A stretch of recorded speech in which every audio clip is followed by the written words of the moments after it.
Rail मंगरा सिंधेश्वर खुर्द के ग्रामीण 8वें दिन भी धरने पर। जिंक प्रशासन और ग्रामीणों के बीच वार्ता में मुआवजे पर नहीं बनी सहमति।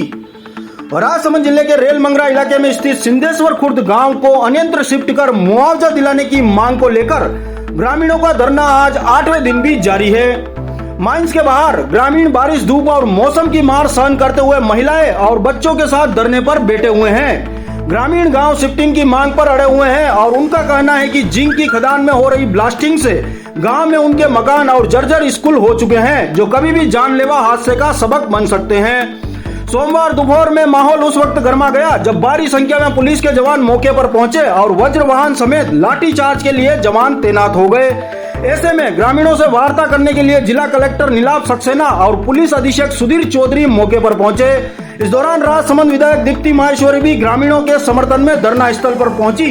यहां उन्होंने जिले के प्रशासनिक अधिकारियों से मुआवजे को लेकर बात की, लेकिन मुआवजे को लेकर ग्रामीणों और जिंक प्रशासन के बीच गतिरोध लगातार बना रहा। विधायक दीप्ति ने आरोप लगाया कि पुलिस जवान शांतिपूर्ण धरना दे रहे ग्रामीण और महिलाओं को डरा रहा है। प्रदेश में अपराध चरम पर है, लेकिन पुलिस निर्दोष ग्रामीणों को डराने में जुटी हुई है, इसलिए भारी पुलिस बल तैनात किया है।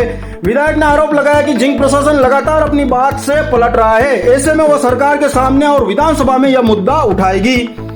वहीं सोमवार को पुलिस ने हिंदुस्तान जिंक के अधिकारियों की शिकायत पर मामला दर्ज कर रास्ता खुलवा दिया और पुलिस के पहरे में मजदूरों को माइंस के अंदर भेज दिया। उधर देर रात भाजपा नेता योगेंद्र सिंह चौहान भी मौके पर पहुंचे और पूर्व मुख्यमंत्री वसुंधरा राजे को स्थिति से अवगत करवाया।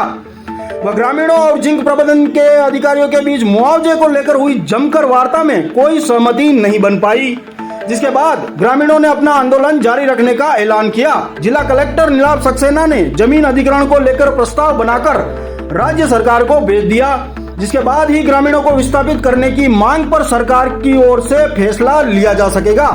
जिला कलेक्टर ने स्थानीय ग्रामीणों से रिपोर्ट आने तक शांति बनाए रखने और कानून को अपने हाथ में नहीं लेने की अपील की। ग्रामीणों के वकील भेरूलाल गायरी ने बताया कि जिंक लगातार मुआवजे को लेकर अपनी बातों से पलट रहा है। ऐसे में जब तक स्थायी समाधान नहीं निकल जाता तब तक आंदोलन जारी रहेगा। जिंक यूनियन के उपाध्यक्ष नरहरि देव सिंह ने भी आंदोलन को पूरा समर्थन देने का ऐलान किया। तो वहीं प्रधान आदित्य प्रताप ने कहा कि उन्होंने सीपी जोशी को मामले से अवगत करवा दिया। ग्रामीण और जिंक प्रबंधन किसी एक निर्णय पर सहमत हो जाएंगे तब समस्या का समाधान निकाल दिया जाएगा। देर रात सांसद प्रतिनिधि भी मौके पर रहे। मैटर लोकसभा में और मैं ये मैटर विधानसभा में उठाऊं। दिनों से ये धरने पे बैठे हुए हैं और आज कलेक्टर साहब आए हैं और नई बातें कर रहे हैं। हर दिन इन लोगों को भ्रमित करा जा रहा है। जो सोल्यूशन होना चाहिए था, जो डे 1 इनको अपनी प्रक्रिया आज बोल रहे हैं कि गवर्नमेंट के हिसाब से लैंड एक्विजिशन एक्ट में हम इन लोगों की लैंड एक्वायर करके और वो उसको पूरे प्रक्रिया लॉ के अकॉर्डिंग करेंगे। तो इतने टाइम तक लॉ कहाँ गया? 2012 में कलेक्टर का ये लिखा हुआ है इधर कि यहाँ पे तो कोई ब्लास्टिंग ही नहीं होती, यहाँ पे तो कोई दरारें ही नहीं है। जो प्रशासन गलत चीज़ें इनको लिख रहा है और उसके बाद ये आशा करता है कि ये लोग उन पे आज भी भरोसा करें, तो वो सरासर गलत है। और ये लोग शांति से यहाँ पे बैठे, जब तक ये दबाव नहीं बनेगा तब तक कोई सल्यूशन नहीं आएगा। ये आप और हम सब जानते हैं, इसलिए ये महिलाएं यहाँ पे बहुत शांति से यहाँ पर बैठी हुई हैं। बच्चे बैठे हुए हैं, इनका खाना चूल्हा सब यहाँ पर हो रहा है, लेकिन ये सब क्योंकि घबराए हुए हैं, ये इस बात से घबराए हुए हैं कि एक और ब्लास्टिंग होगी और इनका घर गिरेगा और इनके घर में कोई दुर्घटना होगी। तो आज ये सब यही चाहते हैं कि एक हफ्ता हो गया ये संघर्ष में इनको जीत मिले और अगर गवर्नमेंट के हिसाब से भी, एक्विजिशन के हिसाब से भी जो मुआवजा बनता है, जिस प्रकार से सही तरीके से होना चाहिए, वो ज़रूर इनको वो इंसाफ मिलना चाहिए। यही हम सब चाहते हैं। अभी जो प्रशासन से बात हुई, क्या कुछ वहाँ से आश्वासन आपको मिला है? अभी जो प्रशासन से बात हुई बहुत ही मतलब मैं अगर आपको सच बात बताऊँ तो मेरे लिए तो अपने आप में एक सरप्राइज़ है। Because last Tuesday when I had come here, जब बात हुई थी सब गाँव वाले भी बैठे हुए थे और हम सब चर्चा कर रहे थे इस बारे में कि क्या होना चाहिए। एडीएम साहब बैठे थे, एसडीएम साहब बैठे थे, एडिशनल एसपी साहब बैठे थे और माइंस के जो लोकेशन हेड हैं जहांगीर जी, वो बैठे हुए थे और पूरा गांव बैठा हुआ था। तब बहुत क्लियरली ये बात कही गई कि आप लोग अपनी तरफ से रेट दो, एक रेट आप बताओ, हम तय करेंगे, अक्वायर करेंगे। 15-20 घर अगर चरनौट में तो उनको भी हम बसाएंगे। उनको अक्वायर तो नहीं कर सकते क्योंकि चरनौट की भूमि, लेकिन उनको बसाने का जिम्मेदारी हम लेते हैं और हम डेफिनेटली इस बारे में बात करेंगे। देंगे। उस दिन ये बोला गया, कहीं ना कहीं गांव वालों को इस बात की ये मिली सांत्वना मिली, आश्वासन मिला कि ठीक है हम हमारा ये कहीं ना कहीं ये आगे बढ़ाएंगे। और इनको जो अपनी रेटें देनी थी उसमें कोई भी पॉलिटिकल पार्टी बीच में नहीं थी, इनको जो अपनी रेटें देनी थी वो इन्होंने प्रशासन को इसको हिंदुस्तान जिंक को दी। हिंदुस्तान जिंक वालों ने बोला नहीं, तो इनके नेगोशिएशन चल रहे थे।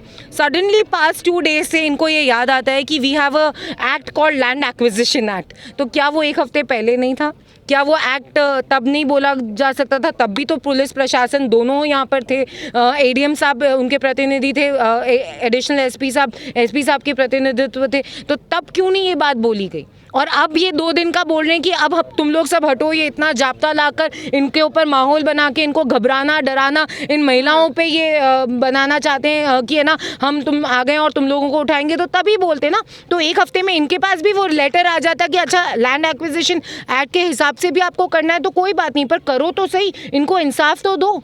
इन लोगों को कोई यहाँ पे शौक तो है नहीं, मज़े तो नहीं आ रहे कि ये सब अपना घर बार छोड़कर बच्चे अपनी पढ़ाई मिस कर रहे हैं। हर चीज़ का नुकसान ही है इन लोगों को भी, इनकी देनगी का भी नुकसान है और सबका।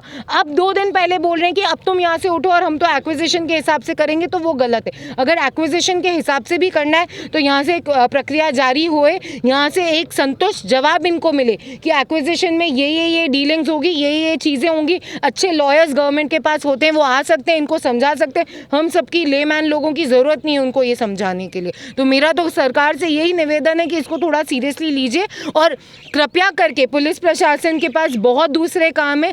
राजस्थान इस देश का नंबर 1 स्टेट बन गया है जहाँ पे एक महिला सुरक्षित नहीं है। यहाँ पे इतना जो जाप्ता इन लोगों ने इन महिलाओं को घबराने के लिए डराने के लिए रख रखा है, वो उधर भेजे जहाँ पे वाकई में ज़रूरत है इन लोगों की। बेसिकली सिंधेश्वर खुर्द के ग्रामवासी जो अपने गांव के विस्थापन के लिए यहाँ पर बैठे थे हिंदुस्तान जिंक के गेट पे, हिंदुस्तान जिंक से प्रस्ताव लेके लैंड एक्विजिशन एक्ट 2013 उसके हिसाब से प्रस्ताव हमने आज राज्य सरकार को मूव कर दिया है ताकि इनके गांव के विस्थापन की प्रक्रिया न्याय संगत रूप से शुरू हो सके। अभी भी कुछ गतिरोध अगर ग्रामवासियों का जिंक के साथ बना हुआ है, तो क्या कब तक उम्मीद की जा सके आप भाई के कब तक खत्म हो सकता है ये कुछ? देखिए लैंड एक्विजिशन हो जाएगा, विस्थापन हो जाएगा, तो उसके बाद ये गतिरोध खत्म हो जाएगा। तो उसकी जो न्यायिक प्रक्रिया है, जो कानून है बेसिकली लैंड एक्विजिशन एक्ट 2013, उसके हिसाब से हमने एक्विजिशन की प्रोसीडिंग शुरू कर दी है और उसको हम जल्दी से जल्दी पूरा कराने की कोशिश करेंगे ताकि गतिरोध भी खत्म हो सके, माइंस भी चल सके और गाँव वाले भी ठीक जगह विस्थापित हो सके। सर ये अभी धरने पे बैठे हुए हैं, कानून व्यवस्था को देखते हुए क्या कुछ यहाँ पे मौके पर प्रशासन द्वारा? हाँ, मौके पे जाप्ता रहेगा। माइंस चल रही है, माइंस में अब मज़दूरों की एंट्री शुरू हो गई है। गांव वालों ने भी हमको ये आश्वस्त किया है कि मज़दूरों की एंट्री है वो आम रास्ता नहीं रोकेंगे। हमने भी उनसे ये रिक्वेस्ट करी है कि आप आम रास्ते को ना रोकें, माइंस को चालू होने दें और लोगों को काम पे आने दें। 11 में गांव रिहेबिलिटेशन के लिए मैंने गांव की ओर से जिला न्यायालय राजसमंद में दावा पेश किया था। 2012 में उसमें कंप्रोमाइज़ हुआ था, उसमें राजस्थान सरकार की तरफ से कलेक्टर भी पार्टी था, उसमें ये फैसला हुआ और आपसी राजीनामे से दावा डिक्री हुआ कि गांव में आम सभा बुला के इसका आम सभा अगर सहमति देती है तो गांव को रिहेबिलिटेशन करा देंगे। उसके विद इन टाइम हमने आम सभा बुला ली और आम सभा में पूरे गांव ने सहमति दी कि हम उठने के लिए तैयार हैं। उसके बाद इन्होंने प्रोसीजर एडोप्ट कर दिया, लेकिन अभी तक कोई भी इम्प्लीमेंट उसको नहीं कर रहे हैं। और आज भी यही बात चल रही है। आज कलेक्टर साहब आए तो उनसे भी बात करी तो उन्होंने ये कहा रिहेबिलिटेशन के तहत हम प्रोसीडिंग इनिशिएट कर दी है, लेकिन अभी अमाउंट कितना देंगे क्या देंगे ये नहीं बता रहे हैं। प्रशासन ने चालू करवा दी है, लेकिन सिंधेश्वर गांव में ये माइंस है और उस गांव के नाम से इस माइंस का नाम हुआ है। गांव के तकरीबन 500 आदमी इस माइंस में काम करते हैं। वो जब नहीं जाएंगे तो क्या सपोर्ट मिलेगा? अगर मान लो किसी अधिकारी को गुस्सा करके या किसी भी अन्य आदमी को गुस्सा करके काम करवा लेंगे, कितने दिन करवा लेंगे? और जहाँ तक कभी ना कभी किसी ना किसी को शर्म तो आएगी ना। अगर गांव वाले अपना आंदोलन जारी रखते हैं या कंटिन्यू करते हैं उसको, क्योंकि लैंड एक्विजिशन के तहत भी अगर ये बता रहे हैं तो अभी ये क्लियर नहीं कह पा रहे हैं। 7 दिन तक लोगों ने यहाँ पे भूखे प्यासे बैठे रहे, धूप में, छाँव में, बरसात में, समस्या को देखा और कम से कम उनको ये तो पता लगेगा हमें मिलेगा क्या, और वो मिला नहीं अभी तक। और वो बात अगर एमिकेबली अगर सोल्यूशन हमारे सामने आ जाए, क्योंकि जिंक बार बार आ रहा है यहाँ पे, गाँव वालों को बोल रहा है भाई, कभी बोलता है ये रेट दे देंगे, कभी बोलता है ये रेट दे देंगे। गांव वाले अपनी एक रेट लेकर बैठे हुए हैं, लेकिन अभी तक कोई सोल्यूशन तो निकला नहीं। और एकदम आज ये लैंड एक्विजिशन वाला एक्ट लगा करके और इसमें बता दिया गया भाई जो भी होगा वो लैंड एक्विजिशन एक्ट के तहत होगा, तो ये फिर इतने साल ही बता देते। नहीं, मैं बताना चाह रहा हूँ कि सीपी जोशी साहब तक तो आज पहले से पहले बात पहुँची नहीं थी, तो हमने आज ही उनसे बात करी तो उन्होंने यही बोला कि कल मेरी बात हुई थी उनसे, तो कल बात हुई, कल उन्होंने बोला कि मतलब चलो क्या ग्रामीण मांग रहे हैं 12,000 और कंपनी 5200 रुपये तक कुछ आई थी, तो डिफरेंसेस बहुत ज़्यादा था। तो बोला कि किस एंगल पे आकर अपन उसको सॉर्ट आउट करें। उसके बाद जब फाइनल हुआ कि ये बोला कि एल एक्ट के थ्रू ज़मीन के बदले ज़मीन भी चाहिए, वो चाहिए, तो वो सारे एल एक्ट के थ्रू हो नहीं, पॉसिबल नहीं है। तो हमारे विधानसभा अध्यक्ष हैं बहुत कह सकते हैं कि कानून के ज्ञाता हैं, उनको हर एक चीज़ पता है। तो उन्होंने ये बोला एल एक्ट के थ्रू एक बार सर्वे वर्वे सब आप करवा लो और मध्यस्थता के अंदर क्या रेट बैठ सकती है, तो वो मध्यस्थता अपन कराने की पूर्ण रूप से कोशिश करेंगे।